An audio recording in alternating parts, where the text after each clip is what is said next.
प्रिय छात्राओं, आज हम प्रथम वर्ष के प्रथम पेपर के अध्याय प्रतिनिधित्व के सिद्धांत का अध्ययन करेंगे। प्रतिनिधित्व यानी अपने प्रतिनिधि को चुनने का अधिकार। किसी भी प्रजातंत्र में यह बहुत ही महत्वपूर्ण प्रक्रिया है। प्रजातंत्र में अप्रत्यक्ष रूप से चुनाव होते हैं। जनता अपने प्रतिनिधि को चुनती है और फिर वो शासन का हिस्सा बनते हैं। तो इसकी शुरुआत कैसे होती है? तो इसमें सबसे पहला है मतदाता। अब ये मतदाता कौन है?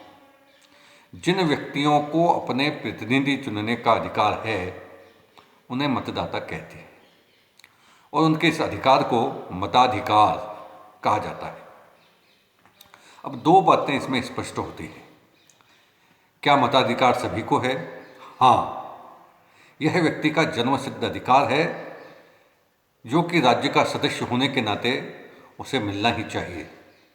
और नंबर दो, समाज का कल्याण मताधिकार के सदुपयोग पर आधारित है। अतः सुयोग्य या पात्र व्यक्तियों को ही यह अधिकार दिया जाना चाहिए। अब सार्वजनिक वयस्क मताधिकार क्या है? तो इसके संबंध में ऐसा मानना है कि पागल, दिवालिया, अवयस्क, दुष्चरित्र को छोड़कर ऐसे सभी व्यक्ति को मतदान देने का अधिकार है जिसकी आयु उदाहरण के रूप में 18 वर्ष हो। प्रत्येक देश में मताधिकार की आयु अलग अलग हो सकती है। जैसे भारत में मत देने की आयु या जो मतदाता बनता है उसकी आयु 18 वर्ष है। अब इसके पक्ष में तर्क कि सार्वजनिक वयस्क मताधिकार क्यों अच्छा है। नंबर एक, यह लोकतंत्र के अनुकूल है। यह लोकतंत्र के इसलिए अनुकूल है क्योंकि इसमें जनता अपने प्रतिनिधियों को चुनकर शासन में प्रत्यक्ष भागीदारी की बात को लागू करती है। अतः यह लोकतंत्र के अनुकूल है। नंबर दो, समानता के सिद्धांत की पूर्ति। इसमें सभी प्रकार के व्यक्तियों को मतदान देने का अधिकार है। किसी के साथ कोई भेदभाव नहीं।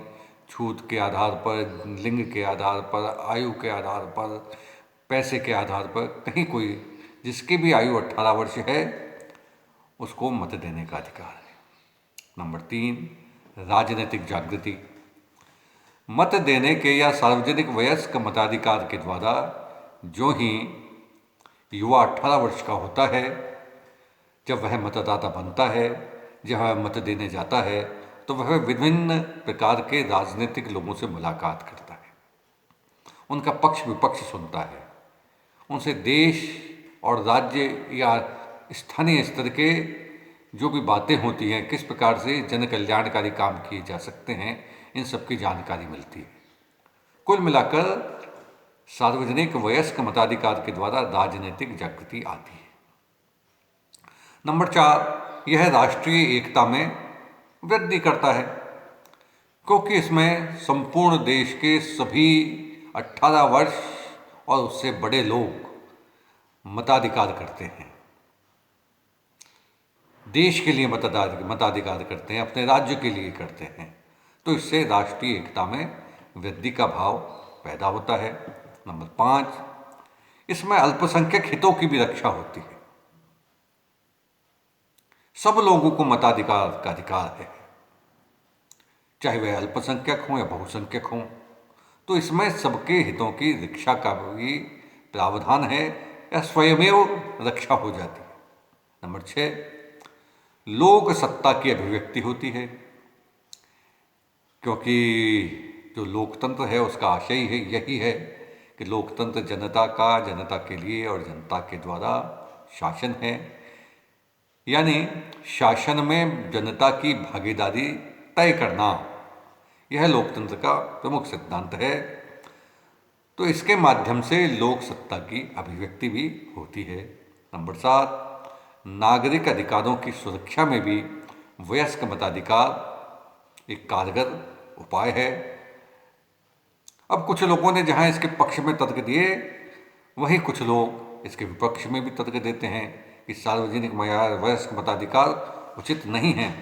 तो विपक्ष में जो तर्क देते हैं उनका बिंदु नंबर 1 है कि यह इसमें शासन अयोग्य व्यक्तियों द्वारा किया जाना तय हो जाता है, क्योंकि जो मतदाता है पूर्ण शिक्षित नहीं होता, वह जाति से, धर्म से, पैसों से, मादक पदार्थों से प्रभावित होकर मतदान कर देता है। तो कई बार शासन अयोग्य व्यक्तियों द्वारा होना तय हो जाता है। नंबर 2, बहुत से अशिक्षित व्यक्तियों को भी मताधिकार देने का अधिकार है। ठीक बात है, क्योंकि इसमें समानता है। देश के 18 वर्ष के सभी आयु के पुरुष महिलाओं को यह मताधिकार दिया जाता है। अगर वह पागल, दिवायल या अवयस्क, दुष्चरित या विदेशी नहीं है तो यहाँ का नागरिक होना चाहिए। तो अशिक्षित लोग कई बार ठीक से अपने सही प्रतिनिधि का चुनाव नहीं कर पाते, ऐसा मानना है। नंबर 3, एक राष्ट्रीय कर्तव्य जिसकी पूर्ति नहीं। प्रायः यह देखने में आता है कि जब मतदान का दिन होता है तो देश की आधी आबादी मतदान नहीं देती। कुल आबादी में से 70%, 60%, 55%, यानी इतनी बड़ी जनसंख्या मतदान से वंचित रह जाती है। तो ये ठीक नहीं। तो एक राष्ट्रीय कर्तव्य होना चाहिए जिसकी पूर्ति नहीं हो पाती। और नंबर 4, भ्रष्टाचार को बढ़ावा मिलता है। यह देखा जाता है जो लोकतंत्र हाल ही में उदय हुए हैं, जिनको तृतीय विश्व के लोकतांत्रिक देश कहा जाता है, इन देशों में बहुदलीय व्यवस्था है। बहुत से लोग जनबल, धनबल आदि के माध्यम से अपने मताधिकार का प्रयोग करते हैं। इस कारण से ऐसा लगता है कि भ्रष्टाचार को बढ़ावा मिलता है। निष्कर्ष रूप में कुछ भी कहा जाए, लेकिन विरोधियों के तर्क वयस्क मताधिकार के संबंध में ठीक नहीं है। स्मिथ कहते हैं कि एशिया, अफ्रीका और पश्चिम द्वीप समूहों का अनुभव यह प्रदर्शित करता है कि व्यापक शिक्षा और साक्षरता वयस्क मताधिकार की आवश्यक शर्त नहीं है। इन देशों में लोकतंत्रों ने नए मानदंड प्रस्तुत किए हैं। हम आगे की चर्चा कल करेंगे।